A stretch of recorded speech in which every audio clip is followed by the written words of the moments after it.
Sementara itu, pelaku pariwisata di Nusa Penida Klungkung sangat antusias menyambut rencana dibukanya penerbangan internasional tanggal 14 Oktober 2021 nanti. Mereka pun telah mempersiapkan diri dengan protokol kesehatan dan sertifikasi CHSE. Rencana pemerintah pusat yang akan membuka penerbangan internasional pada 14 Oktober 2021 ini mendapat respon antusias dari para pelaku pariwisata di Bali.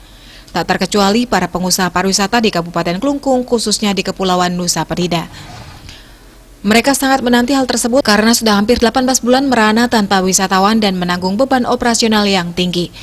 Terkait rencana pembukaan penerbangan internasional tersebut, salah satu pengusaha akomodasi pariwisata di Nusa Penida, Adi Setiawati, mengatakan sangat gembira dengan rencana tersebut dan telah jauh-jauh hari mempersiapkan sarana-prasarana pendukung protokol kesehatan. Selain itu telah mengantongi sertifikasi CHSE, yakni sertifikasi di bidang kebersihan, kesehatan, keamanan, dan lingkungan dari pemerintah.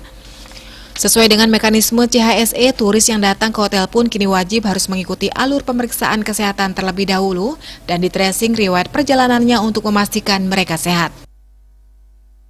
Selaku pelaku pariwisata yang ada di Nusa Penida, kami sudah siap karena sudah setahun lalu kami sudah mempersiapkan masalah CHSE-nya di sini, masalah sertifikatnya juga kami sudah siap. Semua perlengkapan CHSE kami sudah siapkan semua untuk menyambut kedatangan para wisatawan domestik maupun mancanegara.